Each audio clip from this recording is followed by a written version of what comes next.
And we are live. I have with us today someone that I know for quite a bit of time since he's been around, Khamari Pineda, my son.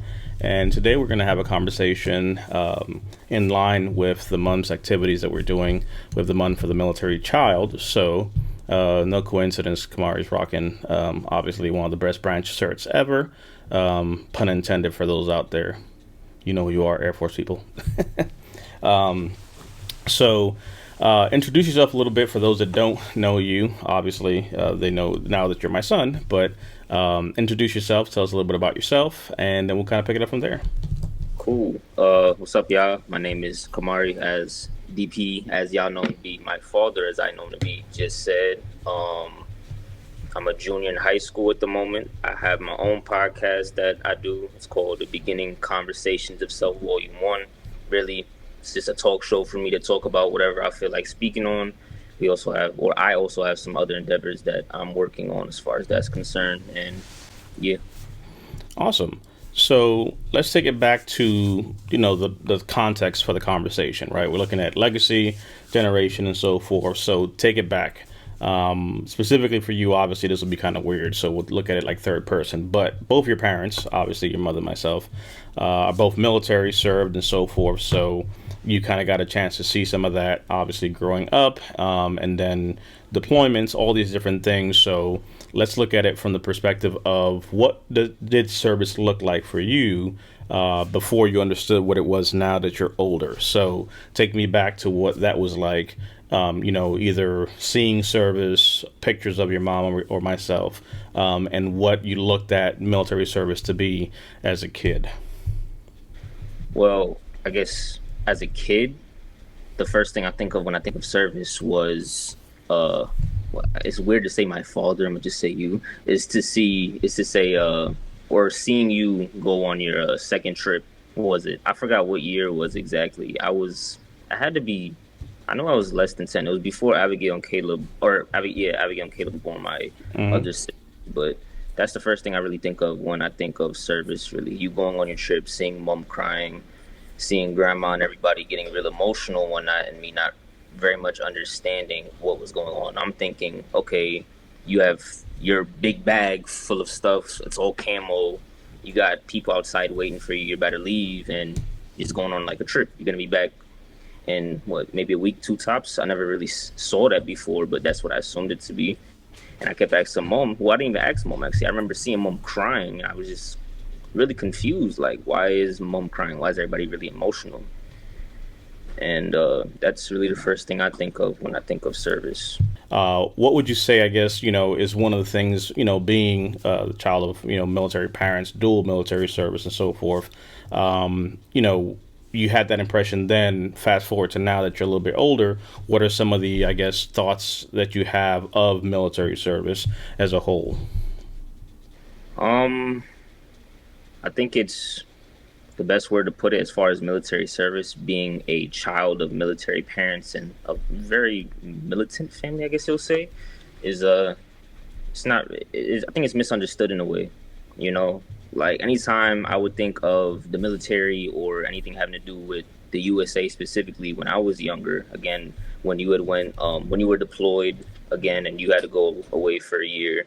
Anytime I would think of it as a very very patriotic sense, I guess. American flags all over, very black and white. Not more so the black part of it being the more serious or grimier part of it, but more so just the patriotic sense of it. Like, oh yeah, these soldiers are coming home. They're going out to defend our country. Yeah, all in a very positive view. But I guess to add on to that, what I'm trying to get to is more so it's not all that.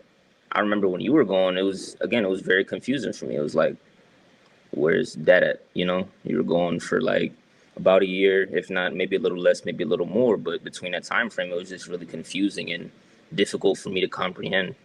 Maybe mom had talked to me about it a few times, explaining where exactly you were, what you were doing, and why you had to be going for that certain amount of time. But I felt really alone, and it was really difficult. I believe I was talking about how lonely I felt and how really just confused I felt while you were gone.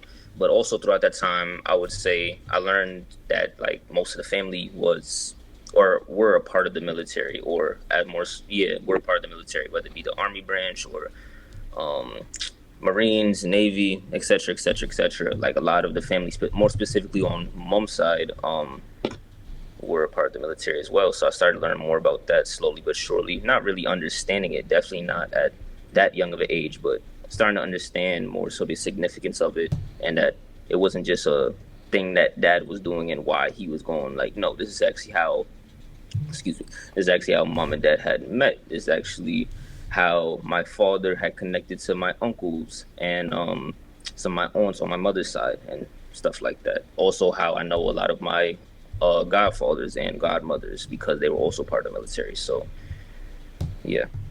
Now, looking back, I guess as you're older, what's your impressions of that time now that you're older and have a better understanding of military and deployments and all the stuff that comes with that?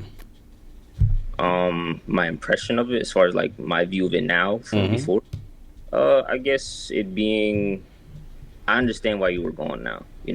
I understand more so the importance of it, and it wasn't just a thing that you left, that you weren't going for a year because you wanted to be, more so because you were obligated to do so. It's a job that you had to do. It was a requirement, or else you'd have to face consequences. So you chose to do that. It was difficult. I could imagine it was difficult for you as well, but you had to do what you had to do, and you knew you'd be back, and you came back. So But one of the things you said I think that's interesting is how was that for you during that time of deployment, and how did you get through that, I guess. So yes, you felt alone, obviously just deployment, your mom's a veteran as well, so she understands it. Your family members understand some of that stuff. What was, I guess, some things you could remember that helped you get through that period of time? um, spending a lot of time with the family, most definitely. It really took my mind off of it because it was on my mind a lot, especially when I would be in school and I would just be sitting around not doing anything, especially because I was a only child at the time. I had like a whole bunch of cousins and all that, sure, but mostly when it was just me by myself, I would think about it a lot, and it wouldn't even make me emotional or mad or sad. It would just confuse me, like, where's he at? You know what I'm saying? I haven't talked to my father in how long now? It's like, what's going on? Like, sure, mom would tell me a few things here and there, but it's still really confusing. But as far as what helped me, um, I would say just spending a lot of time with the family, spending a lot of time with mom, even though that's probably the closest time that me and mom ever had, because it was really just me and her for a good while. Mm-hmm. So spending a lot of time with the family, for sure. Okay. So, what do you think it's one of the biggest misconceptions, I guess you would say, people have when it comes to being, a military brat, military child, right? People assume everything is just regular, but there's obviously some differences in there, right? We didn't have to move around like others, which is, moving from state to state and relocating all the time. So that's not something we had to deal with too much because of how our situation was set up. But regardless, there's still obviously, different demands and things that come with that. So, what would you say is one of the things people would not understand or know, from the perspective of the child? The narrative of being a part of the military is very much patriotic and everything is sunshine and rainbows. I think that narrative is probably the biggest misconception because that's definitely not the case. Right. So, and that's a good segue into the reality that people don't talk about, which is how do you deal with, mental health as a whole? How do you deal with the things that happen after service?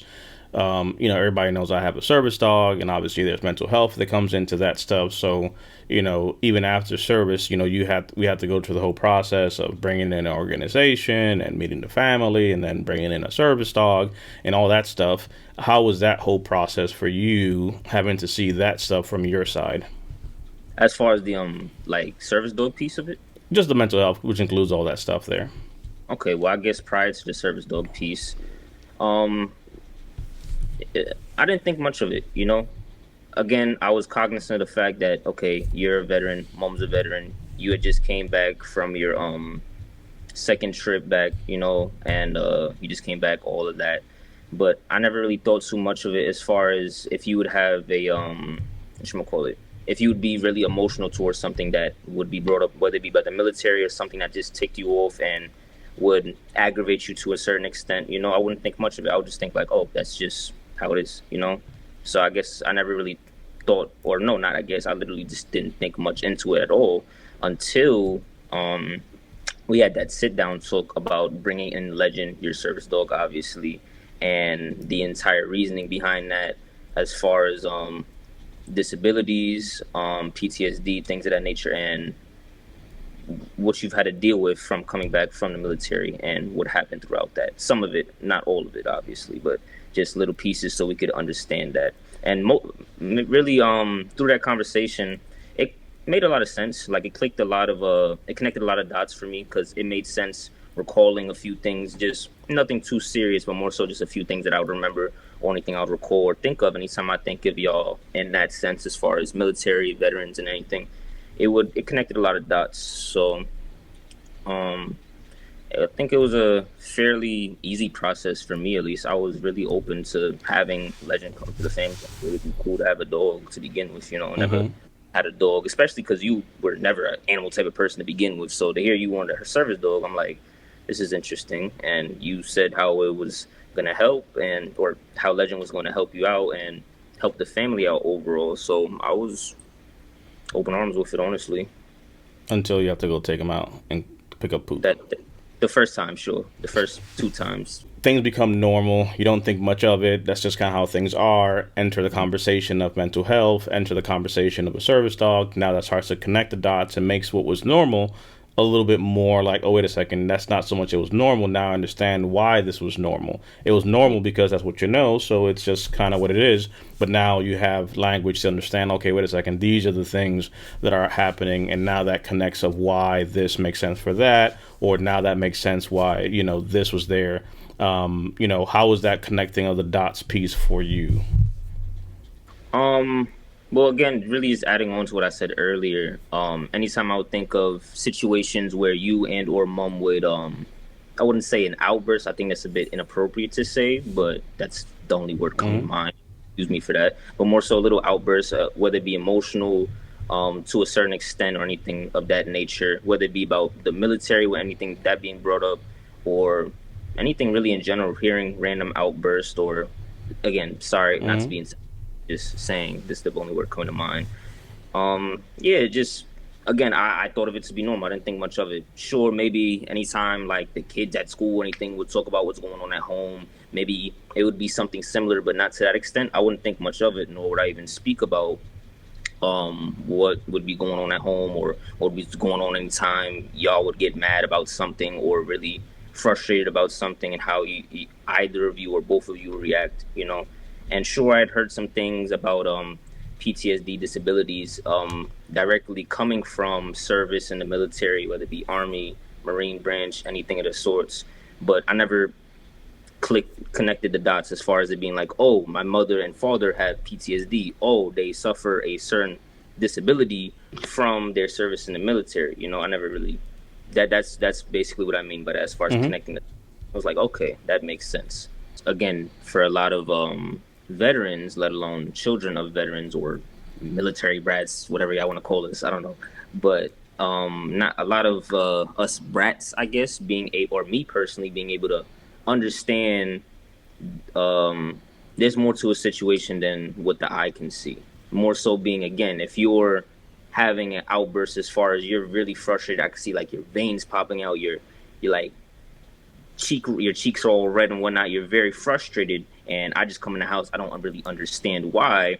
I know consciously, I'm like, oh yeah, let's leave let's leave that be for right now. He's going through a mood, or something else is going on, and it's not. It's aggravating him even more than it already is. If that makes sense, just Mm-hmm. leaving, being understanding that, like, okay, he's not just blowing me off, or um, he's not just blowing me off or intentionally trying to be rude or come off as rude to me.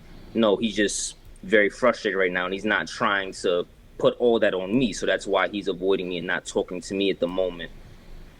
Adding on to that, if I'm outside or something like that, or I'm at a grocery store and I see somebody acting seemingly irrationally for no type of reason, I'm not just going to simply, or I know, again, being, I guess, being a child of a veteran and being understanding of situations like that, I'm not just going to initially be like, oh, what's wrong with them? They're crazy. They're this, they're that. No, I'm going to be more understanding of it. Like, all right, let's just leave them be. If we can, maybe try and help them for whatever the situation may be. If not, just keep my distance and leave it be because we don't know what's going on behind the scenes. They they could have just lost their father. You know, something really traumatic or really serious could have just happened to them, leading up to that event, to where I'm here and I'm seeing them act a certain type of way as a reaction to that. You know, Hmm. so really, it's not judging off of what the eye could see or seemingly in the moment, if that makes any sense. What's one lesson that you would say your mom taught you that you hold dear and near? That mom taught me one lesson. Hmm. Whether it be an actual lesson or an example or something that you can say this is something that you have that you attribute to her, because again in her makeup, she has her military service and stuff that she's done, so obviously we learn in different ways. So there could be a lesson, there could be a teaching, or it could be an example or something that you can say, okay, even if it's inadvertently because of she doing this, I now also replicate that or what have you. I think one thing I've specifically learned from mom, because just an insight for y'all, because I'm sure y'all don't know the relationship between me, my father, my mother, all that, the whole family relationship. You just see the DP side of it, him, or yeah, you being the interviewer and all that. Huh, Right wait. there, DP. Yeah, but no, seriously, y'all more than likely don't know. So with my father, I think my father's more of an expressive type of person, and I could say I get this from him too. We could talk a lot, you know. We know how to talk. We could talk our asses off. You know what I mean? That's just me. Hey, I'm just you know what I'm saying? No, but for her, like I think my father and I get that trait from him. Thankfully, I'm appreciative of it. I'm very expressive with maybe not my emotions, but more so my words and just being able to speak. You know, like right now, I'm not thinking much into. I'm just speaking. You know, well, more so with my mother, she's not exactly the same in that sense as far as being as expressive with her words. So one thing I've learned from my mother, whether it be from her being a veteran or her just being Janelle, is sorry, mom.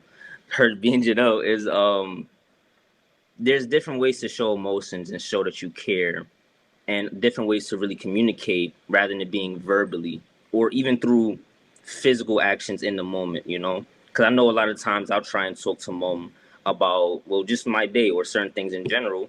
A lot of times, mom just simply won't respond. Like, mom will just kind of be stuck, for lack of better words, I guess. Like, literally, you know what I'm talking about? Like, mom will just sit there and just be like, yeah. Then you got to repeat yourself, be like, hey, and be like, huh? Oh, yeah. And then it'll just seem like mom's either ignoring you or she's just not listening overall. You know what I mean? She's focused on something else, and it seems like the attention, she's not giving you the attention that you want in that moment, trying to speak to her, tell her something, you know. But then a lot of times I'll get like a text from mom later on, and she'll like bring up that thing I was just talking about or telling her about, or she'll send me a post that or something or a website that really just has everything or something to do with what I was just talking about earlier, and it shows like, oh, you actually were listening. You just didn't want to say it in the moment or whatever, you know. So just showing there's different ways to communicate rather than it being like me verbally and straight up, straightforward in the moment, you know. Okay. Same question for your dad, aka me.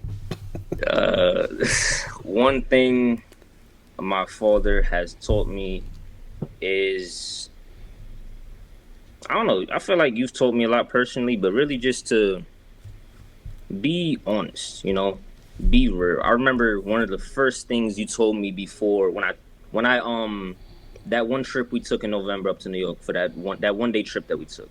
When we are talking about a lot, which I very much appreciated. I remember the one thing you told me when I was telling you about the podcast was to be straightforward with it. You know, you was telling me, or you were telling me, I should say, you were like, something along the lines of me planning it out too much, thinking too much into it, and I'm planning it out too much as if it's supposed to be a show or something of the sorts. You know, we're saying how with this, you're yourself in general, so why change it up simply because you're trying to put yourself on a platform that's gonna branch you out, potentially at least branch you out to a whole bunch of people that you don't know, may on certain extents or not at all, you know. So don't change yourself up simply because you're on social media now and you're trying to do something on this platform and make your own platform. Be yourself regardless of that.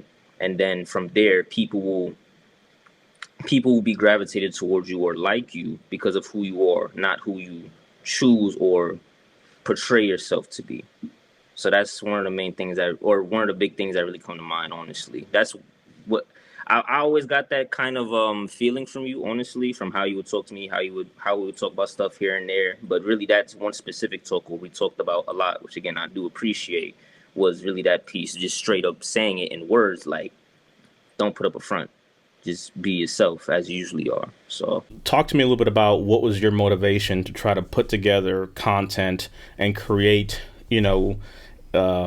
content for people, right? Based off of your journey, right? You don't know it all. You don't have the answers, but you're documenting kind of, your realities and some of the things that you've learned along the way. What's your motivation that you've had behind that? um, as far as one of the early motivations, over the summer I was watching or not watching, I was listening to a lot of Mike Tyson podcasts. I was documenting or not documenting, but I was really reliving, I guess, or going through Mike Tyson's entire life, his entire journey, his evolution throughout the past few years, specifically from being Iron Mike to the downfall to the constant losses and trials and tribulations he had to go through to where he is now. And really listening to that podcast, it interested me. I don't know how to say it, but it was intriguing. It was Mm-hmm. intriguing, and yeah, I've always you could say this straightforward. You know this. I've always been the type to talk my ass off. You know what I mean? I've always been the type to talk.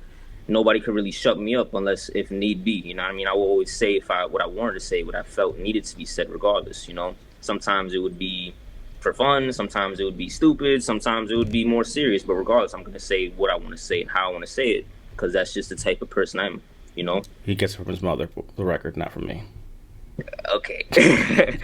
But yeah, I've always been that type of person. And another thing is, I wanted to help people. You know, I really wanted to help people. I don't know, I couldn't specify in what type of way, whether it be in a medical field, whether it be through counseling, whether it be through providing resources.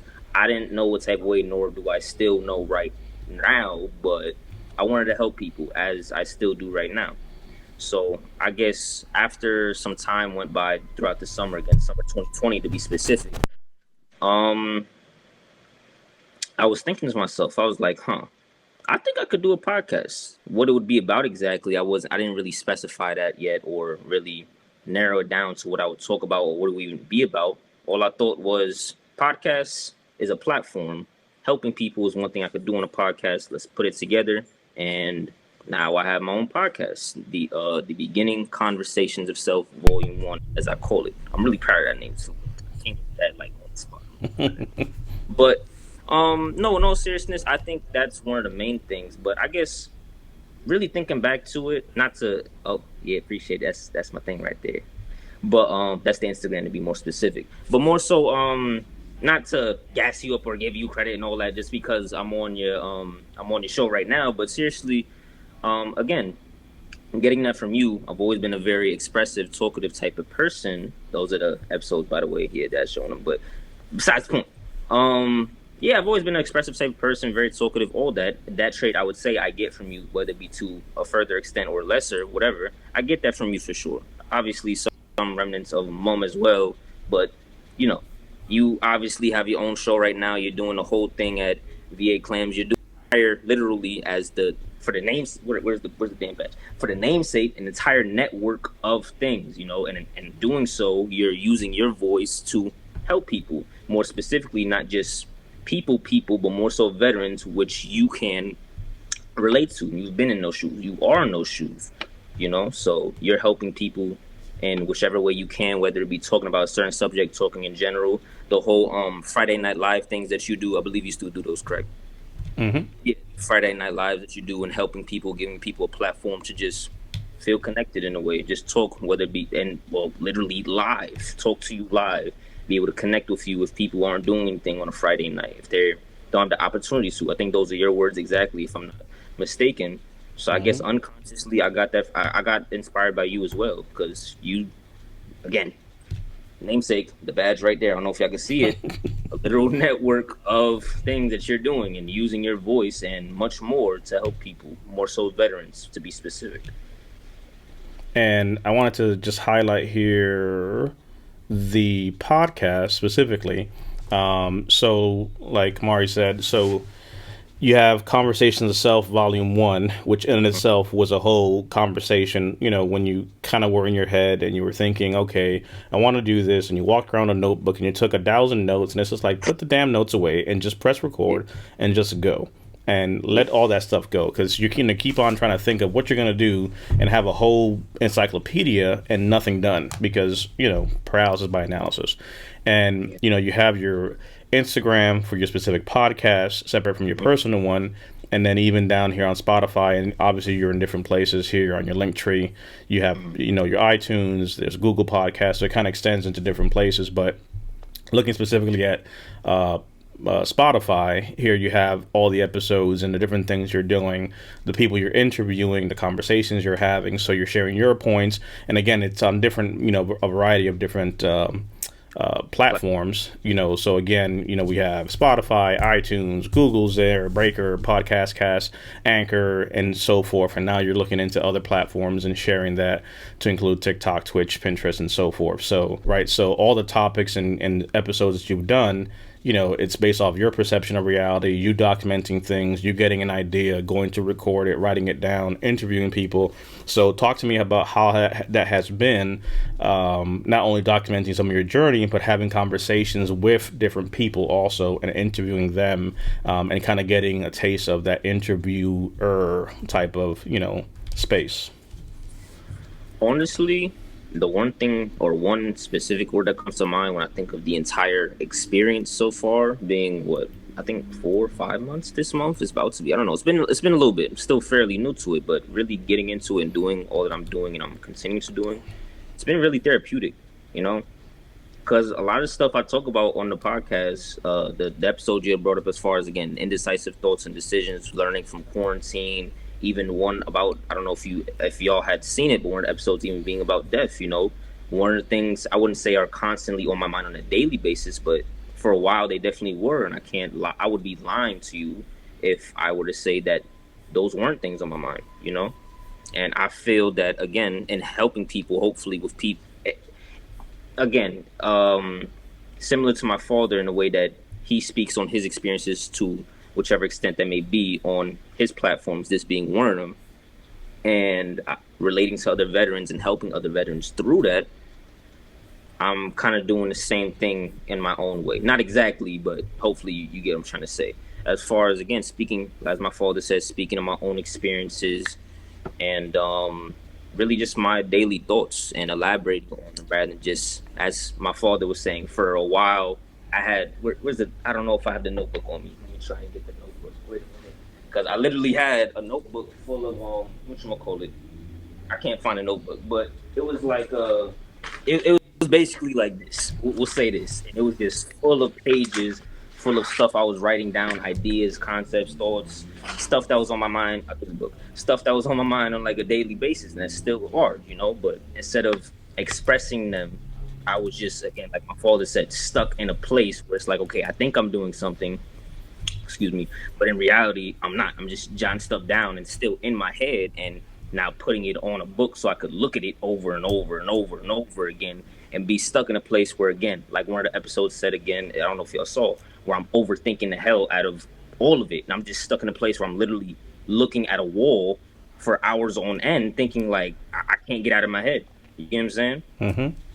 I think adding on to what you were saying, really just one thing that's, again, like you said, maybe me for myself, I try to like not think too much into it, but I'm aware, like, yeah, sure, I could talk about certain things that maybe my friends or people I know at my school can't talk about, or I used to know up in New York don't cannot talk about. You know what I'm saying? Or even some family members can't even talk about. I'm aware of it, but I think one thing that really inspired me or motivated me, along with you telling me like, "Hey, throw the damn book away or put it down for right now and just pick up the mic and let's talk about some stuff." Along with that, really just doing what I can. That's kind of one thing. What is it? Affirmations, whatever you want to call it. I don't know the exact word for it, but that's one thing I was trying to tell myself. Really, just doing what I can. because I know what I can do. I can't um I can't lift 200, but I could talk my ass off and I could speak on a platform where I believe I could make a change, whether it be with with one person specifically or an entire group of people. Regardless of that, I could do something. I know what I can do, so I think it would be injustice for myself and for everybody else's sake, really, if I wasn't doing what I can do. Again, not to say that I have the biggest impact as much as a you on your space or anybody else to that matter, not even to compare it, but again, I'm aware of what I can do to an extent, at least right now, and I'm becoming more aware of what I'm capable of doing and what I can do. Not to limit myself, not to say that I could do any and everything and being unrealistic, but again, I could speak. I know how to use some social medias here and there, and I could create a platform. So with the help of you, the rest of the team here and there as well, I did that, and now we're just flowing. So that's really my piece.